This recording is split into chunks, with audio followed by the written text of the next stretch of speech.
What's up, everybody? Anime X here, and in this video I'll be doing another Screen Rant Debunked Screen Rant Debunked list video. And as you can see, this one says 20 overpowered anime characters that are stronger than Naruto.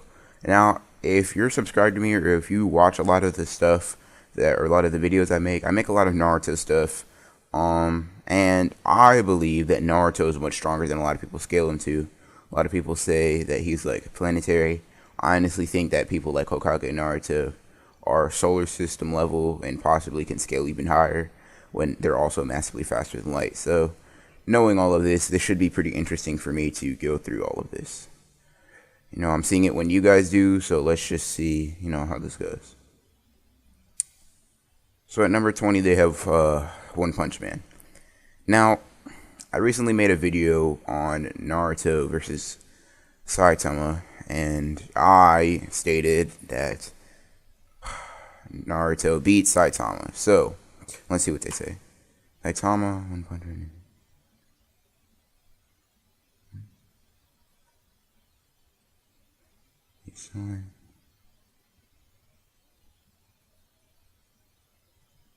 While his life may not be as fulfilling as Naruto, Saitama could easily defeat Naruto because he unrivaled powered in both of his defining feature and the source of all his consuming melancholy.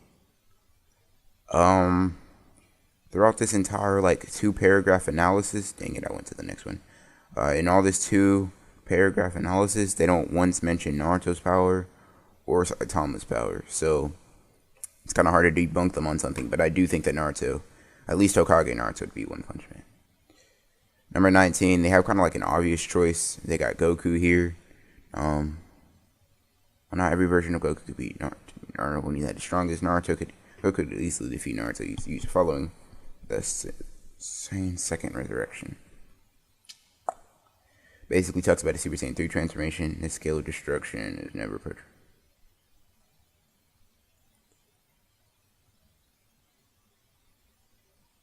I mean, for the reasons that they say, I may disagree, but I do think that Goku full power should be able to beat Naruto, unless you use a certain argument that I'm not going to be bringing up in this video.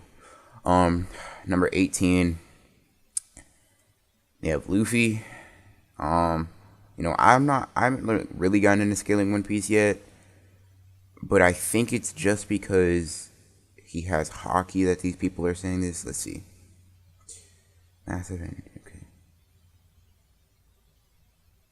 okay, all of Luffy's attacks come from his own rubberized body after he's transformed by the effects of the Gum Bum Fruit. Naruto needs help from the Nine-Tailed Demon Fox and other powerful characters to defeat his last few opponents. In a one-on-one fight with no outside influence, Luffy would definitely emerge victorious after a long and entertaining struggle. Once again, okay, so it talks about Naruto being able to destroy mountain ranges in an instant, which, wow, mountain ranges in an instant. Apparently those are the most devastating techniques. When Madara literally unsheathed his sword and destroyed a mountain range, apparently that's his most powerful technique, unsheathing his sword.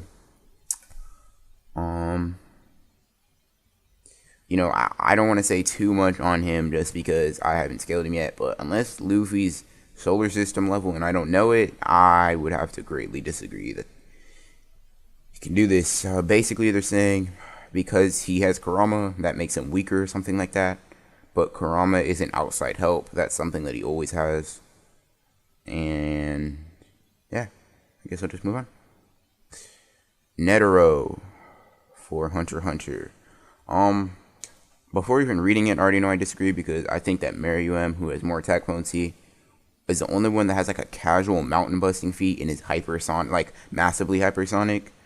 While Naruto characters kind of just throw out those type of techniques and are way faster than okay, so people like Itachi when half dead should be faster than Netero. Madara casually unsheathing his sword should be, that feat should just be greater than anything Netero's ever shown. And the Kurama avatar should be able to rival, not rival, should completely surpass Netero's most powerful technique when he prays and then he makes those bunch of Buddha hands or whatever. That should clearly surpass that technique. But let's see what they have to say. Okay, so while Naruto can summon the 9-tailed demon fox to fight by his side, Miriam can create a karate god. Karate god? Okay. To defeat his enemies with thousands of different attacks. Okay, that would be actually similar to Hashirama's, Buddha, like wood-style Buddha technique.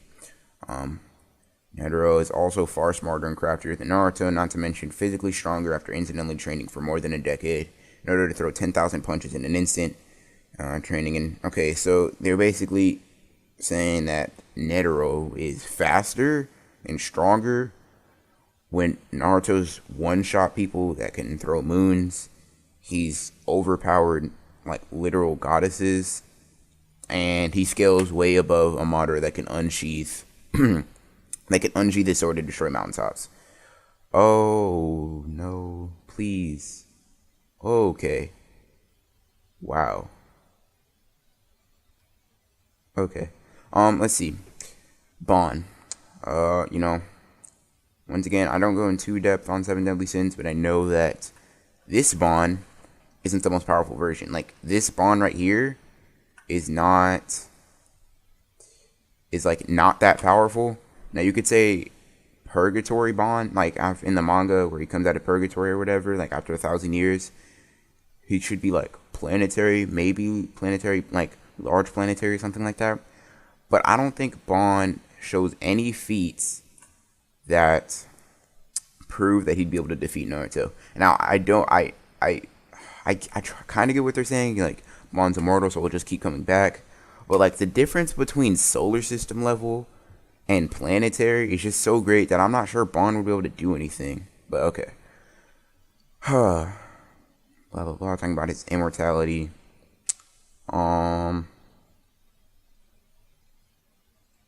The damage the mortal inflicts will only compound as Ban effortlessly heals through the most fatal of injuries.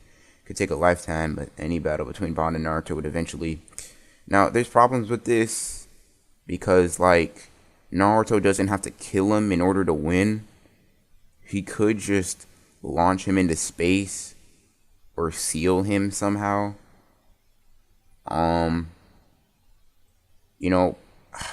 feel like, yes, Ban could just keep coming back, but, like, obviously Ban has, like actual immortality where he can just be completely obliterated and come back. I don't think that Naruto's just gonna kill him and keep him gone, but he can just launch him into space where Ban isn't coming back, or just seal him. So I get that we're trying to go for here, but no, definitely not true. Oh no.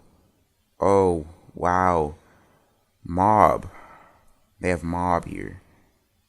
Okay. Wow. Kageyama Shigeo. Okay. Okay. Before I read anymore, Mob City level. Or, like, he's nuclear bomb level. Like, Mob's most powerful feats come from Season 2, when he, like, takes multiple buildings, right? Crushes them together and uses them to attack his opponent. Or you could say he got hit with the nuke and he wasn't dead. So you could say he's city level, like nuclear bomb level, right? That includes his telekinetic powers too. So it says Naruto might be physically stronger than Mob and have far more abilities, but there is nothing in the ninja's arsenal of weapons and powers that would allow him to combat Mob's invisible and instantaneous psychic attacks. Now, we've seen examples of Naruto being able to combat invisible attacks. Limbo are invisible attacks. In fact, they're not just invisible. They're attacks that come from another plane of reality, which probably should be harder to sense in something that's just invisible in your plane of reality. And nothing is shown that shows its instantaneous psychic attacks. The best feat you could say is that like one of Mob's antagonists makes these black holes or whatever that are swatted aside by someone with Mob's power. But we see that those aren't actual black holes because they don't warp anything around them. So that feat's kind of like negated. Granted, these two characters are easygoing or passive enough that they never exchange blows. Naruto has never fought an enemy even remotely similar to Mob, and wouldn't stand a chance against the young man's telekinetic onslaught. I would say that Naruto blitzes and absolutely destroys Mob. Mob's most powerful attacks are city level, which aren't hurting Naruto. And the fact that Naruto wouldn't be able to see them, Sage Mode, 6-pass Sage Mode definitely are allowing him to. Jotaro. Okay, this is interesting. This is interesting. Jotaro Kujo, the main protagonist of. Okay. So it talks about stands in this paragraph. Jotaro's star plan allows him to stop time for several seconds and launch volley of super destructive punches in both paused and flowing time. Naruto doesn't have any way to defend against an opponent who can stop time, and even if he did, the incredibly quick-witted Jotaro would easily develop a counter strategy. Jotaro Kujo, one of the toughest and coolest characters in all of anime, could easily be best of Loudmouth Ninja. Okay. So, they're basically saying that since Jotaro can stop time, beats Naruto, but they don't prove that Jotaro has enough power, even when time is stopped, to harm Naruto. Like, Naruto has been hit with some pretty powerful. I mean, even as a kid, he was shown having his head slammed into a rock from hundreds of feet in the air. Like, and I don't think Jotaro is performing like city level or star level. I feel like Naruto blitzes and kills Jotaro before he can even get out a stand, which happens with a lot of these people. Like, obviously, I think we all know what they're gonna go. They're gonna basically say Naruto doesn't know what Light's doing. Light just writes down his name in the Death Note or whatever. Fair enough. Let's see. Light Yagami would pass away if Naruto or someone tapped the walking Messiah complex hard enough. However, the world-famous serial killer would never let their confrontation get that far, and likely devise a way to discreetly dispose of Naruto before things got close to violence. As also known as Kira, Light uses the. Yeah. Okay. So they talk about how he would be able to. Now, it's not fair that Light just kills him without Naruto knowing that someone's trying to kill him. So if we say that, like, they both know they're trying to kill each other, Naruto just uses 6-pass Sage Mode to find Light, go over to where he's at, moving at massively faster than light speeds, and kill him. But I do kind of see what they're saying. The Death Note, I'm pretty sure, would work on Naruto, because Naruto is human-ish. And yeah. Alucard, Hellsing, Ultimate. I haven't watched this, so I can't really speak on it, so I'm just going to move on. Tetsuo Shima from Akira. I haven't really watched this either. So I can't really speak on it, but Kirby.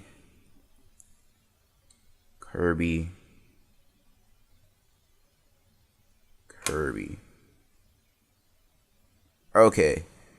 So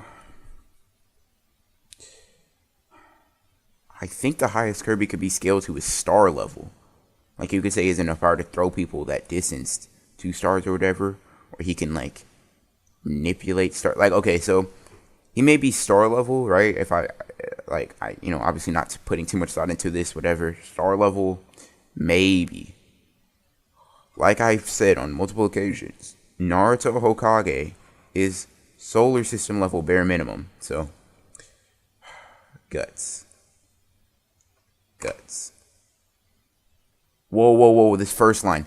The Black Swordsman Guts may be physically weaker than Naruto, but he is emotionally stronger by a mile. What does emotional strength have to do with anything? Guts endured just about every bad event that can happen to a person in Berserk's dark fantasy setting, and then dedicates his life to slaying the demons responsible for some of the worst of those horrors. Guts is still in the process of healing from some of the passing and all of the loved ones and betrayal of close friend Griffith, while Naruto merely found his own self-worth over the course of his character arc. Guts is an emotionally stronger person than Naruto by just about any measure, and could probably do quite a bit of damage to the ninja with his Dragon Slayer sword and fake arm that's also a cannon. Okay, so cannon versus a mountain-busting Rasengan, bare minimum. Cannon, Rasengan. Emotional strength, physical strength, intelligence, and hacks. They make the argument that because Guts has gone through worse things, He's stronger. Okay, I'm gonna just move on. Eren Jaeger from Attack on Titan. Could Eren Jaeger from Attack on Titan defeat Naruto without his ability to transform into a 15-meter Titan? Absolutely not. Naruto would easily defeat. Okay. Later in the series, Eren learns that he can command all Titans to do his bidding. When Naruto can fight a single 15-meter tall Titan easily, there's no way he could go against an army of them, especially with a couple of 50-meter tall Titans thrown in the mix. I thought the Colossal Titan was the only 50-meter, but I guess if we're saying that there's a couple, whatever. Maybe Eren wouldn't win in a fair fight, but anything goes. Then the Surveyor Corps members' Titan army could easily best. Now, they say, first of all, a bunch of Titans are just going to get one shot by Naruto. He's just going to obliterate them. But in a previous segment, they literally say no outside help is allowed. Okay, okay, so Kurama is probably around closer to the size of a Colossal Titan, because he scales to a perfect Usana, closer to the size of a Colossal Titan than a 15-meter, right? So he'd probably actually dwarf Eren in size, and probably dwarf most other Titans in size. And Kurama can just step back, right, and shoot a Bijou Bomb, and that's one-shotting everybody, including Eren. But let's... Yami Yugi, Yami Yugi, the king of games. Okay. The answer is way less often than people play in any kind of competitive. Yami Yugi will up the floor in a game of poker, shogi, any Game Boy-esque games that literally exist in Naruto. Granted, Yami Yugi's abilities are far less impactful in the world of in Naruto's world, since children's card game are way less important in the universe, denying the fact that Yugi is far stronger than Naruto when it comes to games. Now let me check this. Let me check the name of this list. 20 overpowered anime characters that are stronger. Not 20 anime characters that can beat him in a card game. In a card game, the answer that is way less often that people, yes, okay, never mind. I'm just gonna move Koro-sensei. Problem is, Koro-sensei is stated to be able to move at Mach 20. I don't think he does anything faster than this. Naruto is an extremely powerful character that has inspired continents worth of people. He's not as strong or as motivational as Yellow Octopus Man who treated his troubled young youth, though. Science experiment gone awry. Koro-sensei gained impossible speed and destructive power, the expense of his human form. He's faster than a gun, so is Naruto, and is strong enough to destroy the moon, so is Naruto. He literally beats someone that can do that, and threatens to do the same thing to Earth if a class of mid high school students aren't able to eliminate over the course of its school year. Whether it's in a brawl or inspires the leaders of tomorrow, Koro-sensei will come on top against. Okay, finally one that isn't completely dumb. Now, you can argue whether Ichigo beats Naruto or not, but you can definitely make a better argument that Ichigo beats him than Yami Yugi. Okay, let's see what that. While Naruto may be more consistent and thematically coherent story than Bleach, take after awakening. Okay. Okay, so their logic is kind of like but it's fine. Ichigo could possibly beat Naruto. In fact, I'm kind of thinking about doing a remastered video on this. Let me know if you guys would want that. Kenshiro. No. No. No. No. Kenshiro's not touching Naruto. Six Path Sage One is just alerting him, hey, if he touches you, it'll probably hurt. So he probably just dodges.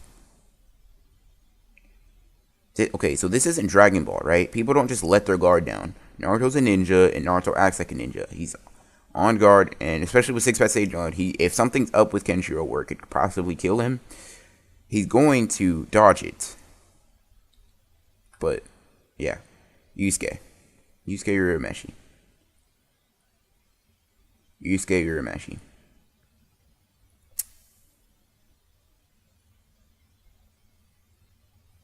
Not only is Yusuke a stronger fighter, but she is also stronger.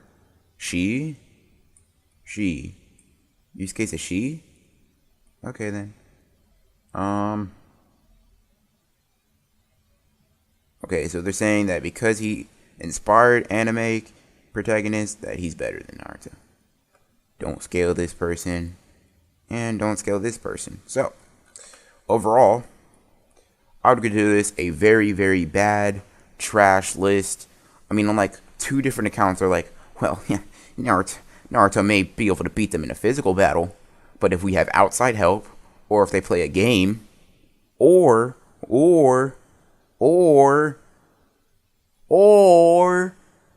if you talk about how much mental trauma they've gone through, then yeah, Naruto loses. Naruto loses because he hasn't gone through as much mental trauma.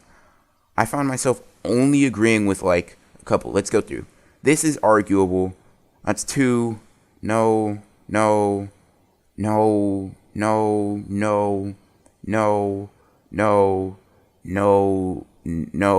3. 3. There's 3 on this top 20 that I can arguably agree with. Now, you may be able to argue that they are more powerful, maybe because I don't scale some of them, but like, come on. Yugi? Okay. If you've already seen my other Screen Rant Debunked video, I mean, if you haven't already seen it, make sure to go check that one out. Link will be up top in the right hand corner and in the description below. And if you want me to do more of these overpowered anime characters, like of this more Screen Rant Debunked list, just let me know. These are kind of easy to make, so I can get these out quicker, and I kind of enjoy doing these. So if you want me to do more of these and debunk more of these, just let me know. And, in the comment section or anywhere down below. As always, guys, this is Anime X, signing off.